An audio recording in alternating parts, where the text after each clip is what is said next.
ಜೈ ಗುರುದೇವ್, ಹರೇ ಶ್ರೀಕೃಷ್ಣ. ನಮಸ್ಕಾರ ವೀಕ್ಷಕರೇ. ನೋಡಿ, ಇವತ್ತಿನ ಈ ಒಂದು ವಿಡಿಯೋದಲ್ಲಿ ನಾವುಗಳು ಮದುವೆಗೆ ಸಂಬಂಧಪಟ್ಟಂತಹ, ವಿವಾಹಕ್ಕೆ ಸಂಬಂಧಪಟ್ಟಂತಹ ಪರಿಹಾರವನ್ನು ತಿಳಿದುಕೊಳ್ಳೋಣ. ನೋಡಿ, ನಾನು ಹೇಳ್ತಾ ಇರ್ತಕ್ಕಂತಹ ಈ ಒಂದು ಶಾಬರ ಮಂತ್ರವನ್ನು ನೀವು ಜಪ ಮಾಡಿ, ವ್ರತ ಮಾಡಿ, ಸಾಧನೆ ಮಾಡಿ ಸಿದ್ಧಿ ಮಾಡಿಕೊಂಡ್ರೆ ನಿಮ್ಮ ಮದುವೆ, ನಿಮ್ಮ ವಿವಾಹ ಆದಷ್ಟು ಬೇಗನೆ ಶೀಘ್ರವಾಗಿ ಕೈಗೂಡುತ್ತೆ. ನೀವು ಎಷ್ಟೇ ವರ್ಷದಿಂದ ಮದುವೆ ಆಗದೇನೆ ಹಾಗೆಯೇ ಉಳ್ಕೊಂಡಿದ್ರೆ ಈ ಒಂದು ಮಂತ್ರದಿಂದ ನೀವು ನಿಮ್ಮ ಸಮಸ್ಯೆಗಳನ್ನು ಪರಿಹಾರ ಮಾಡಿಕೊಂಡು ಆನಂತರ ನೀವು ಮದುವೆ ಆಗ್ಬೋದು. ಮದುವೆ ಆಗೋದಕ್ಕೆ ನಿಮಗೊಂದು ರೀತಿಯ ಒಂದು ವಾತಾವರಣ ಅಥವಾ ಒಂದು ಪರಿಸ್ಥಿತಿ ನಿರ್ಮಾಣ ಆಗುತ್ತೆ. ನೋಡಿ, ಈ 2025ರಲ್ಲಿ ನಾನು ಒಂದು ಕಡೆ ನೋಡಿದೆ, ಒಂದು ವಿಷಯ ಗೊತ್ತಾಯಿತು. ಏನಂದರೆ, ಇಂಡಿಯಾದಲ್ಲಿ, ಭಾರತದಲ್ಲಿ ಸುಮಾರು 6ರಿಂದ 7 ಕೋಟಿ ಜನ ಯುವಕರು ಮತ್ತು ಯುವತಿಯರು ಮದುವೆನೇ ಬೇಡ ಅಂತ ಕ್ಯಾನ್ಸಲ್ ಮಾಡ್ಕೊಂಡು ಸುಮ್ಮನೆ ಆಗ್ಬಿಟ್ಟಿದ್ದಾರೆ. ಯಾರಿಗೆ ಬೇಕು ಈ ಸಂಸಾರ, ಮಕ್ಕಳು, ಗಂಡ ಹೆಂಡತಿ, ಅತ್ತೆ ಸೊಸೆ, ನಾದ್ನಿ, ಈ ಮಾವ, ಇವೆಲ್ಲ ಸಂಬಂಧಗಳು, ಇವೆಲ್ಲರೂ ನೋಡ್ಬೇಕು. ನಾವು ಎಲ್ರಿಗೂ ನಾವು ಸೇವೆ ಮಾಡಬೇಕು, ನಾವು ಸುಖ ಸಂತೋಷನ ಅನುಭವಿಸೋದಕ್ಕೆ ಆಗೋದಿಲ್ಲ ಅಂತ ಅಂದ್ಕೊಂಡು ಡಿಸೈಡ್ ಮಾಡಿ ಇವರೇನು ಮಾಡಿದ್ದಾರೆ, ಮದುವೆನೇ ಬೇಡ ಅಂತ ಕ್ಯಾನ್ಸಲ್ ಮಾಡಿದಾರಂತೆ. ಸುಮಾರು 6ರಿಂದ 7 ಕೋಟಿ ಜನ ಯುವಕರು ಮತ್ತು ಯುವತಿಯರು. ಇನ್ನೊಂದು ಕಡೆ ನೋಡಿದ್ರೆ ಎಷ್ಟೋ ಜನ ಮದುವೆ ಆಗಬೇಕು ಅಂತ ಅಥವಾ ಮದುವೆ ಮಾಡಬೇಕು ಅಂತ ಮನೆಯಲ್ಲಿ ಎಷ್ಟೋ ಪ್ರಯತ್ನ ಪಡ್ತಾ ಇದ್ದಾರೆ. ಎಷ್ಟೇ ಹೆಣ್ಣು ನೋಡಿದ್ರು ಹೆಣ್ಣು ಸೆಟ್ ಆಗ್ತಾ ಇಲ್ಲ, ಎಷ್ಟೇ ಗಂಡು ನೋಡಿದ್ರು ಹುಡುಗ ಸೆಟ್ ಆಗ್ತಾ ಇಲ್ಲ. ನೋಡಿ ನೋಡಿ ನೋಡಿ ಬೇಜಾರಾಗ್ಬಿಟ್ಟಿದೆ. ಅಯ್ಯೋ, ಮದುವೆನೇ ಬೇಡ ಅನಿಸ್ಬಿಟ್ಟಿದೆ. ಅಷ್ಟು ಆ ರೀತಿ ಈ ಒಂದು ಮದುವೆ ಸಮಸ್ಯೆ ಈಗ ಪ್ರೆಸೆಂಟ್, ಈಗಿನ ಕಾಲದಲ್ಲಿ ತುಂಬ ಒಂದು ದೊಡ್ಡ ಸಮಸ್ಯೆಯಾಗಿ ಕಾಡ್ತಾ ಇದೆ, ಪ್ರತಿಯೊಬ್ಬರನ್ನ ಕಾಡ್ತಾ ಇದೆ. ನೋಡಿ, ಈ ಒಂದು ಮದುವೆ ಆಗಬೇಕು ಅಂದರೆ ನಿಮ್ಮಲ್ಲಿ ಯಾವುದಾದ್ರೂ ದೋಷ ಇದ್ದರೆ, ಶಾಪ ಇದ್ದರೆ ಅಥವಾ ಏನಾದರೂ ಸಮಸ್ಯೆಗಳಿದ್ರೆ, ವಿವಾಹಕ್ಕೆ ಸಂಬಂಧಪಟ್ಟಂತಹ ಸಮಸ್ಯೆಗಳಿದ್ರೆ, ದೋಷಗಳಿದ್ರೆ, ಶಾಪಗಳಿದ್ರೆ ನಿಮಗೆ ಮದುವೆ ಆಗೋದಿಲ್ಲ. ಮೊದಲನೇ ಪಾಯಿಂಟು. ನೋಡಿ, ಇಲ್ಲಿ ಕೆಲವೊಂದು ನಾನು ಉದಾಹರಣೆಯನ್ನು ಕೊಡ್ತಾ ಹೋಗ್ತೀನಿ.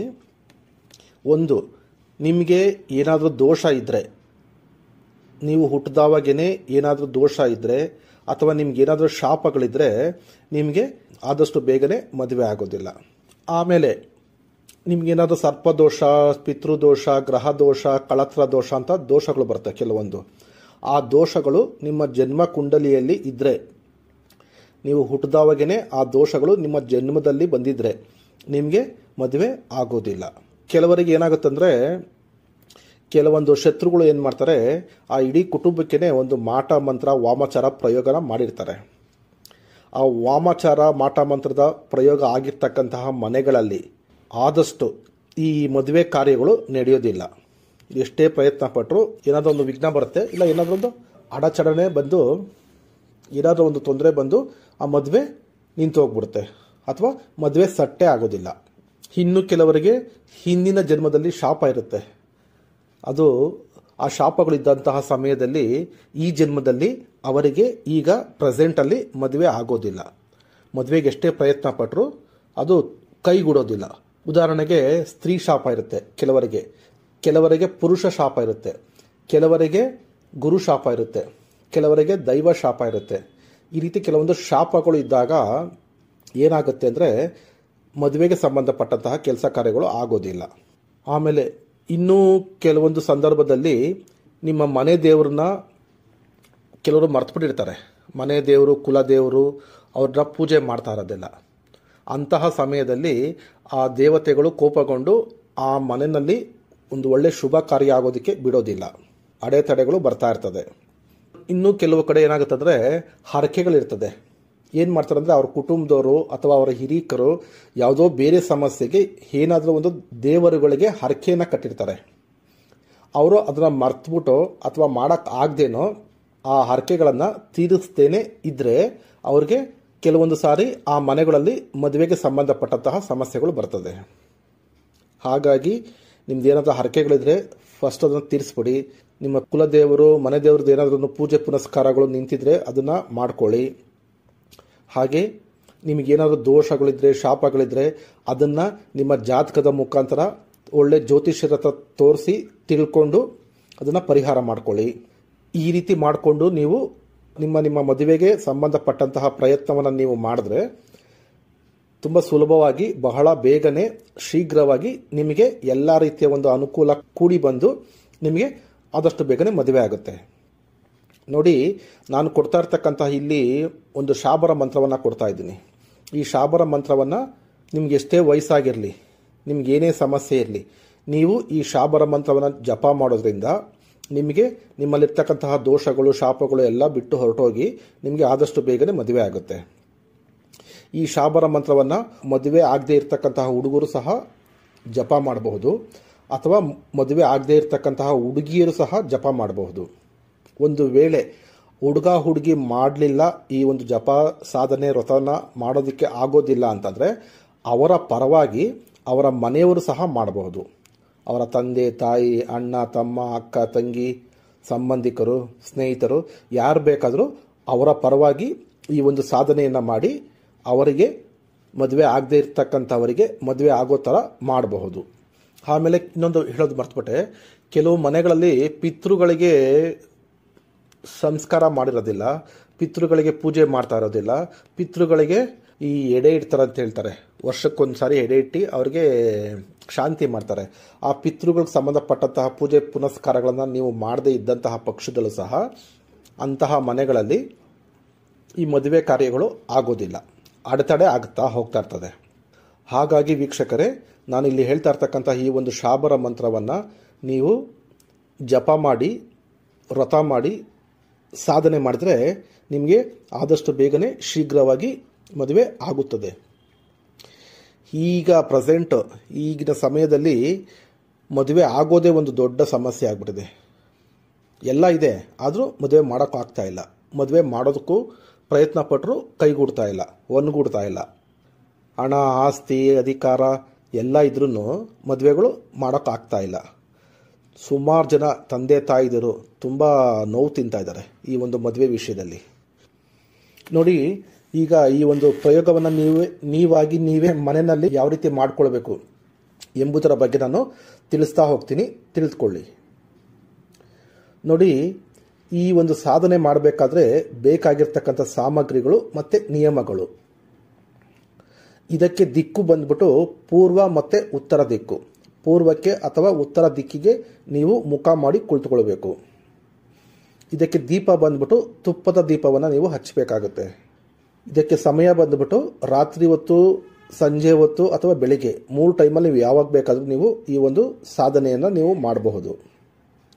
ಇದಕ್ಕೆ ವಸ್ತ್ರ ಬಂದ್ಬಿಟ್ಟು ಯಾವ ಬಣ್ಣದ ಬೇಕಾದ ವಸ್ತ್ರವನ್ನು ಬೇಕಾದ್ರೆ ನೀವು ಧಾರಣೆ ಮಾಡಿಕೊಳ್ಬಹುದು, ಧರಿಸಿಕೊಳ್ಬಹುದು.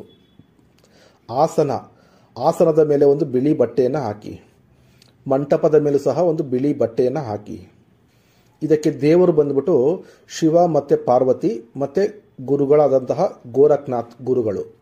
ಆ ಮಂಟಪದ ಮೇಲೆ ನೀವು ಈಶ್ವರನ ಒಂದು ಫ್ಯಾಮಿಲಿ ಇರ್ತಕ್ಕಂಥ ಫೋಟೋ, ಅಂದರೆ ಶಿವ, ಪಾರ್ವತಿ, ಗಣೇಶ, ಷಣ್ಮುಖ ಈ ಥರ ಅವರು ಕುಟುಂಬ ಇರ್ತಕ್ಕಂಥ ಒಂದು ಫೋಟೋವನ್ನು ಇಟ್ಟು ನೀವು ಈ ಒಂದು ಪೂಜೆನ ವ್ರತವನ್ನು ನೀವು ಮಾಡಬೇಕಾಗತ್ತೆ. ಜೊತೆಗೆ ಗುರು ಗೋರಖ್ನಾಥ್ ಅವರ ಫೋಟೋವನ್ನು ಸಹ ನೀವು ಇಡಬೇಕಾಗತ್ತೆ. ಇದ್ರೆ ಇಡಿ, ಇಲ್ಲದೇ ಇದ್ರೂ ಪರವಾಗಿಲ್ಲ, ಈಶ್ವರನನ್ನೇ ಗುರುವಾಗಿ ಸ್ವೀಕರಿಸಿ ನೀವು ಪೂಜೆ ಮಾಡಬಹುದು. ಸ್ಥಳ ಬಂದ್ಬಿಟ್ಟು ಮನೆಯ ಒಳಗಡೆ ಮಾಡಬಹುದು. ಇದಕ್ಕೆ ಪ್ರಾರಂಭದ ದಿನ ಬಂದ್ಬಿಟ್ಟು ಸೋಮವಾರ ಪ್ರಾರಂಭ ಮಾಡಬಹುದು, ಶುಕ್ರವಾರ ಪ್ರಾರಂಭ ಮಾಡಬಹುದು, ಅಥವಾ ಗುರುವಾರ ಪ್ರಾರಂಭ ಮಾಡಬಹುದು. ಅಥವಾ ಒಳ್ಳೆಯ ಮುಹೂರ್ತಗಳು, ಒಳ್ಳೆಯ ಯೋಗಗಳು ಇದ್ದರೆ ಆ ಒಂದು ದಿನ ಸಹ ನೀವು ಪ್ರಾರಂಭ ಮಾಡಬಹುದು.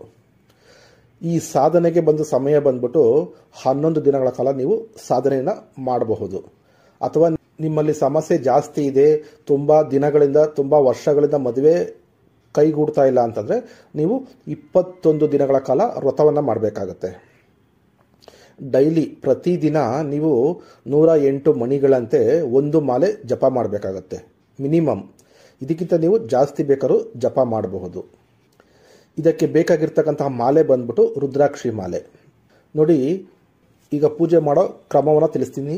ಈ ರೀತಿ ಪೂಜೆ ಮಾಡ್ತಾ ಹೋಗಿ. ಮೊದಲಿಗೆ ನೀವು ಸ್ನಾನಾದಿಗಳನ್ನು ಮುಗಿಸ್ಕೊಂಡು ಬಂದು ನಿಮ್ಮ ಒಂದು ದೇವರ ಕೋಣೆಯಲ್ಲಿ ಕುತ್ಕೊಂಡು ಪೂಜೆ ಮಾಡಿ. ನಿಮಗೆ ವ್ರತ ಮಾಡೋದಕ್ಕೆ ಅಥವಾ ಸಾಧನೆ ಮಾಡೋದಕ್ಕೆ ಸಪ್ರೇಟ್ ರೂಮ್ ಇದ್ದರೆ ತುಂಬ ಒಳ್ಳೆಯದು. ಯಾವುದೇ ರೀತಿ ಡಿಸ್ಟರ್ಬೆನ್ಸ್ ಇರಬಾರ್ದು. ಅಂತಹ ಕೋಣೆ ರೂಮ್ ಇದ್ದರೆ ತುಂಬ ಒಳ್ಳೆಯದು. ಆ ರೀತಿ ಅನುಕೂಲ ಇಲ್ಲ ಅಂದರೆ ನಿಮ್ಮ ದೇವರ ಮನೆಯಲ್ಲೂ ಸಹ ನೀವು ಈ ಒಂದು ಸಾಧನೆಯನ್ನು ಮಾಡಬಹುದು. ಸ್ನಾನಾದಿಗಳನ್ನು ಮುಗಿಸ್ಕೊಂಡು ಬಂದು ದೇವ್ರ ಕೋಣೆಯಲ್ಲಿ ಕುತ್ಕೊಂಡು ಎಲ್ಲ ರೀತಿಯ ವ್ಯವಸ್ಥೆಯನ್ನು ಮಾಡಿಕೊಂಡು ಪೂಜೆನ ಪ್ರಾರಂಭ ಮಾಡಿ. ಪಂಚೋಪಚಾರ ಪೂಜೆ ಮಾಡಿ. ಪಂಚೋಪಚಾರ ಅಂದರೆ 5 ರೀತಿಯ ಪೂಜೆ. ಅಂದರೆ ನಿಮ್ಗೆ ಯಾವ ರೀತಿ ಬರುತ್ತೋ ಆ ರೀತಿ ಧೂಪದಿಂದ, ಆರತಿಯಿಂದ, ಪುಷ್ಪದಿಂದ, ಫಲದಿಂದ, ಈ ರೀತಿ ಒಂದು 5 ರೀತಿಯ ಪೂಜೆ ಮಾಡಬೇಕಾಗತ್ತೆ. ಇದಕ್ಕೆ ಪಂಚೋಪಚಾರ ಪೂಜೆ ಅಂತ ಕರೀತಾರೆ. ಸಿಂಪಲ್ ಆಗಿ ಮಾಡಿ. ನೀವು ಪ್ರತಿನಿತ್ಯ ಯಾವ ರೀತಿ ಮಾಡ್ತೀರೋ ಅದೇ ರೀತಿ ಪೂಜೆ ಮಾಡಿ. ಈ ಶಾಬರ ಮಂತ್ರಗಳಿಗೆ ಜಾಸ್ತಿ ನೀತಿ ನಿಯಮಗಳು ಇರೋದಿಲ್ಲ. ನೀವು ಪ್ರತಿದಿನ ಯಾವ ರೀತಿ ಮನೆಯಲ್ಲಿ ಪೂಜೆ ಮಾಡ್ತೀರೋ ಆ ರೀತಿ ಪೂಜೆ ಮಾಡ್ಕೊಳ್ಳಿ. ಪೂಜೆ ಎಲ್ಲ ಮಾಡಿಕೊಂಡು ಆಸನದ ಮೇಲೆ ಕುತ್ಕೊಂಡು ರುದ್ರಾಕ್ಷಿ ಮಾಲೆ ತಗೊಂಡು ನೀವು ಜಪ ಪ್ರಾರಂಭ ಮಾಡಿ. ನೋಡಿ, ಅದಕ್ಕೂ ಮುಂಚೆ ಈ ರುದ್ರಾಕ್ಷಿ ಮಾಲೆ ಮತ್ತೆ ನಾನು ಒಂದು ಹೇಳ್ತೀನಿ, ಸರ್ವ ಬಾಧ ನಿವಾರಣಾ ಯಂತ್ರ ಅಂತ ಇದೆ. ಇವೆರಡನ್ನ ನೀವು ಪ್ರಾಣ ಪ್ರತಿಷ್ಠಾಪನೆ ಪೂಜೆ ಆಗಿರಬೇಕು. ಈ ರುದ್ರಾಕ್ಷಿ ಮಾಲೆ ಮತ್ತು ಸರ್ವ ಬಾಧ ನಿವಾರಣಾ ಯಂತ್ರಕ್ಕೆ ಶಾಬರ ಮಂತ್ರದಿಂದ ಪ್ರಾಣ ಪ್ರತಿಷ್ಠೆ ಪೂಜೆ ಆಗಿರಬೇಕು. ಆ ನಂತರ ನೀವು ಅದನ್ನು ಬಳಸಬೇಕಾಗತ್ತೆ. ಪ್ರಾಣ ಪ್ರತಿಷ್ಠಾಪನೆ ಪೂಜೆ ಆಗಿರ್ತಕ್ಕಂತಹ ಯಂತ್ರ, ರುದ್ರಾಕ್ಷಿ ಮಾಲೆ ಬೇಕಾಗಿದ್ದರೆ ನೀವು ನಮ್ಮನ್ನು ಸಂಪರ್ಕಿಸಿದರೆ ನಾವು ನಿಮಗೆ ಅದನ್ನು ಪ್ರಾಣ ಪ್ರತಿಷ್ಠಾಪನೆ ಪೂಜೆ ಮಾಡಿ ಅದನ್ನು ಕೊಡ್ತೀವಿ. ಇಷ್ಟು ರೆಡಿ ಆಯಿತು. ಈಗ ಇದಕ್ಕೆ ಒಂದು ಪ್ರಯೋಗಕ್ಕೆ ಕೆಲವೊಂದು ಐಟಮ್ಸನ್ನು ನೀವು ಇಡಬೇಕಾಗತ್ತೆ. ಏನಪ್ಪ ಅಂತಂದರೆ, ಒಂದು ಸರ್ವ ಬಾಧ ನಿವಾರಣಾ ಯಂತ್ರ ಅಂತ ಬರುತ್ತೆ. ಒಂದು ಮಡಿಕೆ ತಗೊಳ್ಳಿ, ಒಂದು ಮಣ್ಣಿನ ಮಡಿಕೆ ತಗೊಳ್ಳಿ, ಒಂದು ಮೀಡಿಯಮ್ ಸೈಜ್ ತಗೊಂಡು, ಮಣ್ಣಿನ ಬೌಲ್ ಆಗಿರಬಹುದು ಅಥವಾ ಮಣ್ಣಿನ ಮಡಿಕೆ ಆಗಿರಬಹುದು, ತಗೊಂಡು ಆ ಮಡಿಕೆಯಲ್ಲಿ ಒಂದು ಹಿಡಿ ಕಲ್ಲುಪ್ಪು ಹಾಕಿ. ಪುಡಿ ಉಪ್ಪು ಹಾಕಬಾರ್ದು, ಕಲ್ಲು ಉಪ್ಪು ಹಾಕಬೇಕು. ಒಂದು ಹಿಡಿ. ಒಂದು 7 ಕೆಂಪು ಮೆಣಸಿನಕಾಯಿ, ಒಣಗಿರ್ತಕ್ಕಂತಹ ಒಂದು 7 ಕೆಂಪು ಮೆಣಸಿನಕಾಯಿನ ಆ ಮಡಿಕೆಯಲ್ಲಿ ಹಾಕಬೇಕು. ಹಾಕ್ಬಿಟ್ಟು ಅದರ ಒಳಗಡೆ ಈ ಸರ್ವ ಬಾಧ ನಿವಾರಣಾ ಯಂತ್ರ ಅಂತ ಬರುತ್ತೆ, ಅದನ್ನು ನೀವು ಆ ಮಡಿಕೆ ಒಳಗಡೆ ಇಡಬೇಕಾಗತ್ತೆ. ಇಟ್ಬಿಟ್ಟು ಆ ಮಡಿಕೆಗೆ ಒಂದು ಕೆಂಪು ಬಟ್ಟೆನ ಕಟ್ಟಿಬಿಡಿ. ಒಂದು ಕೆಂಪುದೊಂದು ಹಸ್ತದ ಅಷ್ಟ ಅಗಲ ಇದ್ದರೆ ಸಾಕು. ಆ ಬಟ್ಟೆಯನ್ನು ಆ ಮಡಿಕೆನ ಮುಚ್ಚಿಬಿಟ್ಟು ಕಟ್ಟಿಬಿಡಿ, ಒಂದು ದಾರದಲ್ಲಿ ಕಟ್ಟಿಬಿಡಿ. ಕಟ್ಬಿಟ್ಟು ಅರಿಶಿನ ಕುಂಕುಮ ಇಡಿ. ಒಂದು 7 ಕಡೆ ಅರಿಶಿನ ಕುಂಕುಮನ 7 ಕಡೆ ಇಡಿ. ಇಟ್ಬಿಟ್ಟು ಒಂದು ತಟ್ಟೆ ತಗೊಳ್ಳಿ. ತಟ್ಟೆ ತಗೊಂಡು ಆ ತಟ್ಟೆನಲ್ಲಿ ಸ್ವಲ್ಪ ಅಕ್ಕಿ ಹಾಕ್ಬಿಟ್ಟು ಅಕ್ಕಿ ಮೇಲೆ ಈ ಒಂದು ಮಡಿಕೆನ ಇಟ್ಬಿಟ್ಟು ಅದನ್ನು ಮಂಟಪದ ಮೇಲೆ ಇಟ್ಬಿಟ್ಟು ಪೂಜೆ ಮಾಡಿ. ಈಗ ನೀವು ಮಂಟಪದ ಮೇಲೆ ಇರ್ತಕ್ಕಂಥ ಶಿವ ಪಾರ್ವತಿಗೆ, ಗೋರಖನಾಥ್ ಗುರುಗಳಿಗೆ ಪೂಜೆ ಮಾಡಿದ ನಂತರ ಈ ಒಂದು ಮಡಿಕೆಗೂ ಸಹ ನೀವು ಪೂಜೆ ಮಾಡಬೇಕಾಗತ್ತೆ. ಪೂಜೆ ಎಲ್ಲ ಮುಗಿದ ನಂತರ ನೀವು ಈಗ ಜಪ ಪ್ರಾರಂಭ ಮಾಡಬೇಕಾಗತ್ತೆ. ನೋಡಿ, ಮೊದಲಿಗೆ ಗಣಪತಿಯ ಒಂದು ಮಂತ್ರವನ್ನು ಹೇಳಿ. ಓಂ ಗಂ ಗಣಪತಯೇ ನಮಃ, ಓಂ ಗಂ ಗಣಪತಯೇ ನಮಃ, ಓಂ ಗಂ ಗಣಪತಯೇ ನಮಃ. ಈ ಮಂತ್ರವನ್ನು ನೀವು 21 ಸಾರಿ ಹೇಳಿ. ಅದಾದ ನಂತರ ನೀವು ನವಗ್ರಹ ಮಂತ್ರ ಅಂತ ಬರುತ್ತೆ. ಈ ನವಗ್ರಹ ಮಂತ್ರವನ್ನು ನೀವು 9 ಸಾರಿ ಹೇಳಿ. ನವಗ್ರಹ ಮಂತ್ರ ಈ ರೀತಿ ಇದೆ. ಓಂ ಬ್ರಹ್ಮ ಮುರಾರಿ ತ್ರಿಪುರಾಂತಕಾರಿ ಭಾನು ಶಶಿ ಭೂಮಿ ಸುತೋ ಬುಧಶ್ಚ ಗುರುಶ್ಚ ಶುಕ್ರ ಶನಿ ರಾಹುಕೇತವ ಸರ್ವೇ ಗ್ರಹಂ ಶಾಂತಿ ಕರಾಭವಂತು. 9 ಸಾರಿ ಬೇಕಾದ್ರೂ ಹೇಳಿ ಅಥವಾ 21 ಸಾರಿ ಬೇಕಾದ್ರೂ ಈ ನವಗ್ರಹ ಮಂತ್ರವನ್ನು ಹೇಳಿ. ಇದಾದ ನಂತರ ನೀವು ಗುರುವಿನ ಪೂಜೆ ಮಾಡಬೇಕಾಗತ್ತೆ.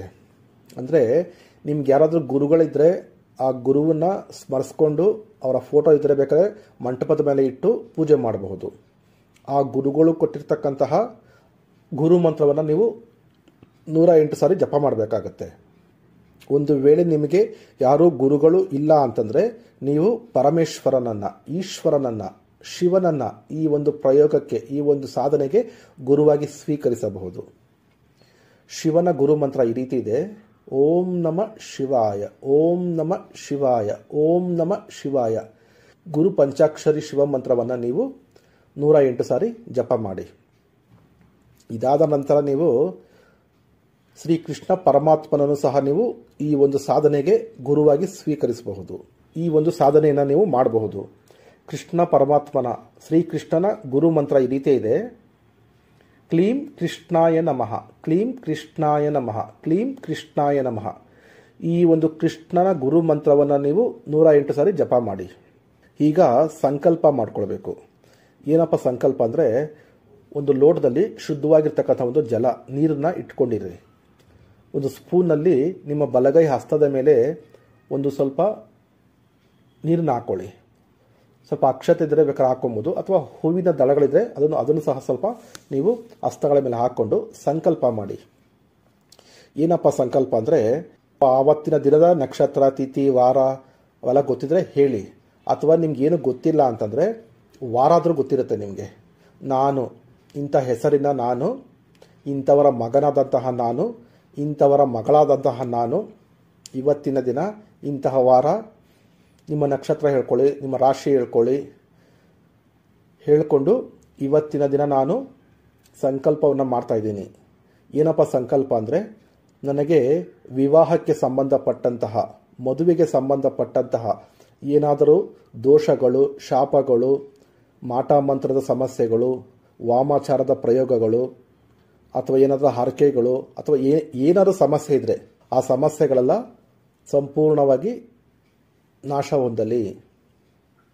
ನನಗೆ ಆದಷ್ಟು ಬೇಗನೆ ಮದುವೆಗೆ ಕಾಲ ಕೂಡು ಬರಲಿ, ಅಥವಾ ಆದಷ್ಟು ಬೇಗನೆ ಒಳ್ಳೆ ಸಂಬಂಧ ಸಿಕ್ಕಿ ನನಗೆ ಶೀಘ್ರವಾಗಿ ಮದುವೆ ಆಗ್ತಕ್ಕಂತಹ ಕಂಕಣ ಭಾಗ್ಯ ಕೂಡಿ ಬರಲಿ ಅಂತ ಬೇಡ್ಕೊಂಡು ಸಂಕಲ್ಪ ಮಾಡಿಕೊಂಡು, ಈ ಒಂದು ಸಾಧನೆಯನ್ನು ನಾನು 21 ದಿನಗಳ ಕಾಲ ಮಾಡ್ತಾ ಇದ್ದೀನಿ, ಇದೇ ಸಂಕಲ್ಪ ಅಂತ ಅಂದ್ಬಿಟ್ಟು ಪರಮಾತ್ಮ ಮಾತಾ ಕಾಪಾಡಮ್ಮ ಅಂತ ಅಂದ್ಬಿಟ್ಟು ಬೇಡ್ಕೊಂಡು, ಆ ಕೈಯಲ್ಲಿ ಹಸ್ತಗಳಲ್ಲಿ ಇರ್ತಕ್ಕಂತಹ ನೀರನ್ನು ಅಲ್ಲೇ ಪಕ್ಕದಲ್ಲಿ ಭೂಮಿ ಮೇಲೆ ಬಿಟ್ಬಿಟ್ಟು ಮತ್ತೆ ಇನ್ನೊಂದು 2 ಸ್ಪೂನ್ ನೀರು ಹಾಕ್ಕೊಂಡು ಕೈನ ತೊಳ್ಕೊಂಡು ಕೈನ ಒರೆಸ್ಕೊಂಡು, ಈಗ ಸಂಕಲ್ಪ ಪೂಜೆ ಮುಗೀತು.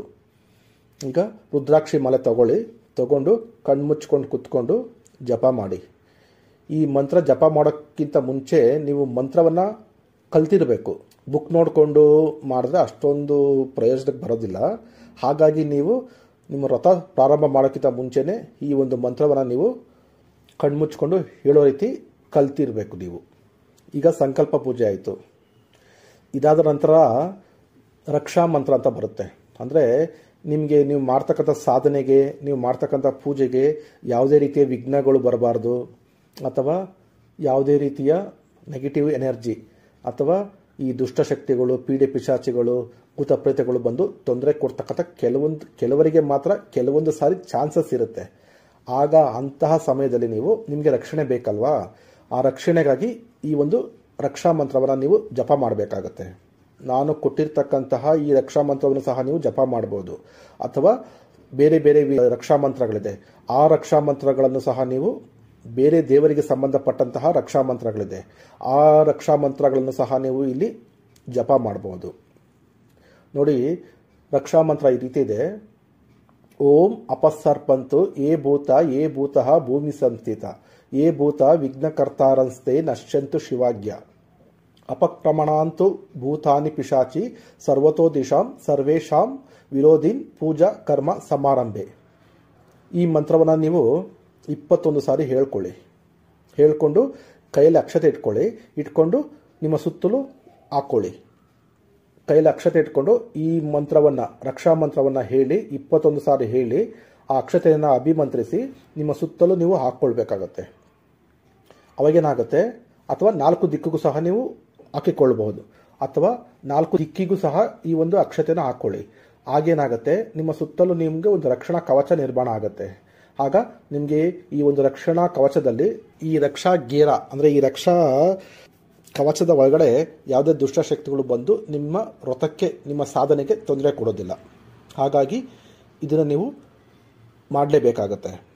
ಇದಾದ ನಂತರ ನೀವು ಗುರುವಿನ ಹತ್ರ ಅಥವಾ ನಿಮ್ಗೆ ಇಷ್ಟವಾಗಿರ್ತಕ್ಕಂಥ ದೇವರ ಹತ್ರ ನೀವು ಪ್ರಾರ್ಥನೆ ಮಾಡ್ಕೊಳ್ಳಿ.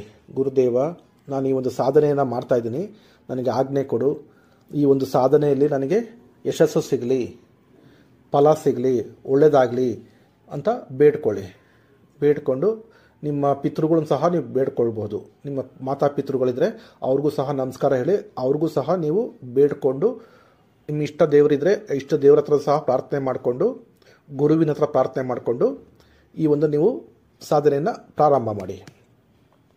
ನೋಡಿ, ರಕ್ಷಾ ಮಂತ್ರ ಆದಮೇಲೆ ಸರ್ವಾರ್ಥ ಸಿದ್ಧ ಶಾಬರ ಮಂತ್ರ ಅಂತ ಇದೆ. ಈ ಸರ್ವಾರ್ಥ ಸಿದ್ಧ ಶಾಬರ ಮಂತ್ರವನ್ನು ನೀವು 21 ಸಾರಿ ಜಪ ಮಾಡಲೇಬೇಕು. ಯಾಕೆ ಅಂದರೆ ಯಾವುದೇ ಶಾಬರ ಮಂತ್ರಗಳನ್ನು ಜಪ ಮಾಡೋಕ್ಕಿಂತ ಮುಂಚೆ ಈ ಸರ್ವಾರ್ಥ ಸಿದ್ಧ ಶಾಬರ ಮಂತ್ರವನ್ನು ಜಪ ಮಾಡಿ ಆನಂತರ ಮೂಲ ಮಂತ್ರವನ್ನು ನೀವು ಜಪ ಮಾಡಿದ್ರೆ ಆದಷ್ಟು ಬೇಗನೆ ಸಿದ್ಧಿ ಆಗುತ್ತೆ. ನೋಡಿ, ಸರ್ವಾರ್ಥ ಸಿದ್ಧ ಶಾಬರ ಮಂತ್ರ ಈ ರೀತಿ ಇದೆ. ಗುರು ಸಟ್ ಗುರು ಹೈ ವೀರ್ ಗುರು ಸಾಹಬ್ ಸುಮರೋ ಬಡಿ ಬಾತ್ ಸಿಂಗಿ ಟೋರೋ ವನ್ ಕಹೋ ಮನ್ ನಾವೋ ಕರ್ತಾರ್ ಸಕಲ್ ಗುರೂನ್ ಕಾ ಹರ್ ಬಜೆ ಗಟ್ಟಾ ಪಕರ್ ಉಟ್ ಜಾಗ್ ಚೇತ್ ಸಂಬಾರ್ ಶ್ರೀ ಪರಮಹಂಸ್. ಈ ಸರ್ವಾರ್ಥ ಸಿದ್ಧ ಶಾಬರವನ್ನು 21 ಸಾರಿ ಜಪ ಮಾಡಿ. ಇದಾದ ನಂತರ ನೀವು ಮೂಲ ಮಂತ್ರವನ್ನು ನೀವು ಜಪ ಮಾಡಬೇಕಾಗತ್ತೆ. ನೋಡಿ, ಮೂಲ ಮಂತ್ರ ಈ ರೀತಿ ಇದೆ. ಓಂ ನಮೋ ಆದೇಶ್ ಶಿವಜಿ ಆವೆ ಗೌರಿ ಬ್ಯಾಹೆ ಮೇರಾ ವಿವಾಹ ತುರಂತ್ ಸಿದ್ಧ ಕರೆ ದೇವನ್ ಕರೆ ಜೋ ದೇರ್ ಹೋವೆ ತೋ ಶಿವಜಿ ಕೋ ತ್ರಿಶೂಲ್ ಪಡೆ ಗುರು ಗೋರಖ್ನಾಥ್ ಕಿ ದುವಾಯಿ ಫಿರೆ. ಈ ಮಂತ್ರವನ್ನು ಮೂಲ ಮಂತ್ರವನ್ನು ನೀವು ದಿನಕ್ಕೆ 108 ಸಾರಿ ಜಪ ಮಾಡಬೇಕಾಗತ್ತೆ. ಒಂದು ಮಾಲೆ. ಇಲ್ಲಿ ಅಮುಕ್ ಅಂತಿದೆ. ಅಮುಕ್ ಅನ್ನೋ ಜಾಗದಲ್ಲಿ ನಿಮ್ಮ ಹೆಸರನ್ನ ಹಾಕ್ಕೊಳ್ಳಿ. ಇಲ್ಲಿ ಮೇರಾ ವಿವಾಹ ಅಂತ ಇದೆ. ಯಾರಿಗೆ ಮದುವೆ ಆಗಬೇಕು ಅಂತ ಅವರೇ ಸಾಧನೆ ಮಾಡ್ತಾ ಇದ್ದಾರೋ ಅಂಥವರು ಮೇರಾ ನಾನು ಅಂತ ಹಾಕ್ಕೊಳ್ಳಿ. ಅಥವಾ ಅವರ ಪರವಾಗಿ ಯಾರಿಗೆ ಮದುವೆ ಆಗಿಲ್ವೋ ಆ ಹುಡುಗ ಹುಡುಗಿಯ ಪರವಾಗಿ ಬೇರೆಯವರು ಏನಾದರೂ ಈ ಒಂದು ಸಾಧನೆಯನ್ನು ಮಾಡಿದವಾಗ ಅಲ್ಲಿ ಅಮುಕ್ ಅನ್ನೋ ಜಾಗ ಇದೆ. ಆ ಅಮುಕ್ ಅನ್ನೋ ಜಾಗದಲ್ಲಿ ಅವರ ಹೆಸರನ್ನು ಹಾಕ್ಕೊಳ್ಳಿ. ನೋಡಿ, ಉದಾಹರಣೆಗೆ ಹೇಳ್ತೀನಿ. ಈಗ ಯಾರೋ ಒಬ್ಬ ಕಿರಣ್ ಅಂತ ಇಟ್ಕೊಳ್ಳಿ. ಆ ಕಿರಣನ ಅವನ ಪರವಾಗಿ ಅವ್ರ ತಾಯಿ ಮಾಡ್ತಾ ಇದ್ದಾರೆ ಅಂತ ಇಟ್ಕೊಳ್ಳೋಣ. ಆ ತಾಯಿ ಯಾವ ರೀತಿ ಜಪ ಮಾಡಬೇಕು ಅಂದರೆ, ಓಂ ನಮೋ ಆದೇಶ್ ಶಿವಜಿ ಆವೆ ಗೌರಿ ಬ್ಯಾವೆ ಕಿರಣ್ ವಿವಾಹ ತುರಂತ್ ಸಿದ್ಧ ಕರೆ ದೇವನ್ ಕರೆ ಜೋ ದೇರ್ ಹೋವೆ ತೋ ಶಿವಜಿ ಕೋ ತ್ರಿಶೂಲ್ ಪಡೆ ಗುರು ಗೋರಖ್ನಾಥ್ ಕಿ ದುವಾಯಿ ಫಿರೆ. ಅಂದರೆ ಕಿರಣನ್ನ ಹುಡುಗನ ಪರವಾಗಿ ಮಾಡ್ತಾ ಇದ್ರೆ ಕಿರಣ್ ಅಂತ ಹೆಸರು ಹಾಕೊಳ್ಳಿ. ಅಥವಾ ಮಾನಸ ಅಂತ ಹುಡುಗಿ ಪರವಾಗಿ ಮಾಡ್ತಾ ಇದ್ರೆ ಆ ಹುಡುಗಿ ಹೆಸರು ಮಾನಸ ಅಂತ ಇದ್ರೆ ಮಾನಸ ಅಂತ ಹಾಕ್ಕೊಳ್ಳಿ. ಈ ರೀತಿ ಹಾಕ್ಕೊಂಡು ಆ ರೀತಿ ಹೆಸರು ಸೇರಿಸ್ಕೊಂಡು ನೀವು ಜಪ ಮಾಡಬೇಕಾಗತ್ತೆ. ಈ ರೀತಿ ಮೂಲ ಮಂತ್ರವನ್ನು ನೀವು ಪ್ರತಿದಿನ 108 ಮಿನಿಮಮ್ ಮಾಡಬೇಕಾಗತ್ತೆ. ಇದಕ್ಕಿಂತ ಜಾಸ್ತಿ ಬೇಕಾದ್ರೆ ನೀವು ಮಾಡಬಹುದು. 1 ಮಾಲೆ 2 ಮಾಲೆ 5 ಮಾಲೆ ಗಂಟ ನೀವು ಎಷ್ಟು ಬೇಕಾದ್ರೂ ನೀವು ಈ ಒಂದು ಜಪವನ್ನು ನೀವು ಪ್ರಾರಂಭ ಮಾಡಬಹುದು. ನೋಡಿ, ಈಗ ಮೂಲ ಮಂತ್ರ ಜಪ ಮುಗೀತು. ಇದಾದ ನಂತರ ನೀವು ಕರ್ಪೂರದಿಂದ ಆರತಿಯನ್ನು ಮಾಡಿ ಎಲ್ಲ ಅಲ್ಲಿರ್ತಕ್ಕಂತಹ ಮಂಟಪದ ಮೇಲೆ ಇರ್ತಕ್ಕಂಥ ಎಲ್ಲ ದೇವರುಗಳಿಗೂ ಸಹ ಆರತಿಯನ್ನು ಮಾಡಿಬಿಟ್ಟು ಪೂಜೆಯನ್ನು ಮಾಡಿ. ಆ ಮಡಿಕೆ ಇದೆಯಲ್ಲ, ಆ ಮಡಿಕೆಗೂ ಸಹ ಪೂಜೆ ಮಾಡಿಬಿಟ್ಟು ಈಗ ನೀವು ಕ್ಷಮಾ ಅರ್ಪಣೆ ಮಾಡಬೇಕು. ಆರತಿ ಆದ ನಂತರ ನೀವು ಅರ್ಪಣೆ ಮಾಡಬೇಕು. ನೋಡಿ, ನಾನು ಹೇಳೋದು ಮರ್ತುಬಿಟ್ಟಿದ್ದೆ. ಈ ಪೂಜೆನಲ್ಲಿ ನೀವು ನೈವೇದ್ಯವನ್ನು ಇಡಬೇಕಾಗತ್ತೆ. ನೈವೇದ್ಯವನ್ನು ಇಟ್ಟು ನಿಮ್ಗೆ ಇಷ್ಟವಾಗಿರ್ತಕ್ಕಂತಹ ಯಾವುದಾದ್ರೂ ಒಂದು ನೈವೇದ್ಯವನ್ನು ಮಾಡಿ ಇಡಬೇಕಾಗತ್ತೆ. ಜೊತೆಗೆ ದೇವರು ಕುಡಿಯೋದಕ್ಕೆ ಅಂತಹ ಒಂದು ಗ್ಲಾಸ್ನಲ್ಲಿ ಒಂದು ಲೋಟದಲ್ಲಿ ನೀರನ್ನು ಇಡಬೇಕಾಗುತ್ತೆ. ಶುದ್ಧವಾಗಿರ್ತಕ್ಕಂಥ ಒಂದು ಜಲವನ್ನು ಇಡಬೇಕಾಗತ್ತೆ. ನೋಡಿ, ಈಗ ಅರ್ಪಣೆ ಮಾಡಿ. ಯಾವ ರೀತಿ ಅರ್ಪಣೆ ಅಂದರೆ, ಕೈ ಮುಕ್ಕೊಂಡು ಪರಮಾತ್ಮ ಮಾತಾ ಅಲ್ಲಿರ್ತಕ್ಕಂಥ ದೇವರು ಹೆಸರುಗಳನ್ನು ಹೇಳಿಬಿಟ್ಟು ಇವತ್ತಿನ ದಿನ ನಾನು ಮಾಡಿರ್ತಕ್ಕಂತಹ ಈ ಒಂದು ಪೂಜೆಯನ್ನು ಸ್ವೀಕರಿಸಿ, ಧೂಪ ದೀಪವನ್ನು ಸ್ವೀಕರಿಸಿ, ನೈವೇದ್ಯವನ್ನು ಸ್ವೀಕರಿಸಿ, ಪಾನೀಯವನ್ನು ಸ್ವೀಕರಿಸಿ, ಪುಷ್ಪವನ್ನು ಸ್ವೀಕರಿಸಿ, ಅರಿಶಿಣ ಕುಂಕುಮವನ್ನು ಸ್ವೀಕರಿಸಿ, ತಾಂಬೂಲವನ್ನು ಸ್ವೀಕರಿಸಿ, ಹಾಗೆ ನೀವು ಅಲ್ಲಿ ಏನೇನು ಮಾಡಿರ್ತೀರೋ ಅವೆಲ್ಲವನ್ನು ನೀವು ಅರ್ಪಣೆ ಮಾಡಿ ಹೇಳಿಬಿಟ್ಟು ಅರ್ಪಿಸಿ. ಇದಾದ ನಂತರ ನೀವು ಹೇಳಿ, ನಾನು ಜಪ ಮಾಡಿರ್ತಕ್ಕಂಥ ಇವತ್ತಿನ ಈ ಒಂದು ಮೂಲ ಮಂತ್ರವನ್ನು ನೀವು ಸ್ವೀಕರಿಸಿ ನನಗೆ ಸಿದ್ಧಿ ಮಾಡಿಕೊಡಿ ಅಂತ ಬೇಡ್ಕೊಂಡು ಪೂಜೆಯನ್ನು ಮುಗಿಸಿ.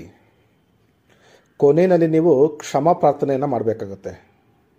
ಕ್ಷಮಾ ಪ್ರಾರ್ಥನೆ ಯಾವ ಥರ ಅಂತಂದರೆ, ಅಮ್ಮ, ಮಾತಾ, ಪರಮಾತ್ಮ, ಗುರುದೇವ, ನಾನು ಮಾಡಿರ್ತಕ್ಕಂತಹ ಇವತ್ತಿನ ಈ ಒಂದು ಪೂಜೆಯಲ್ಲಿ ಏನಾದರೂ ಲೋಪದೋಷಗಳಾಗಿದ್ದರೆ, ಅಂಟು ಮುಂಟುಗಳಾಗಿದ್ದರೆ ಎಲ್ಲವನ್ನ ಕ್ಷಮಿಸಿ ನನ್ನನ್ನು ಕಾಪಾಡು ಪರಮಾತ್ಮ, ಕಾಪಾಡೋ ತಾಯಿ ಅಂತ ಬೇಡ್ಕೊಳ್ಳಿ.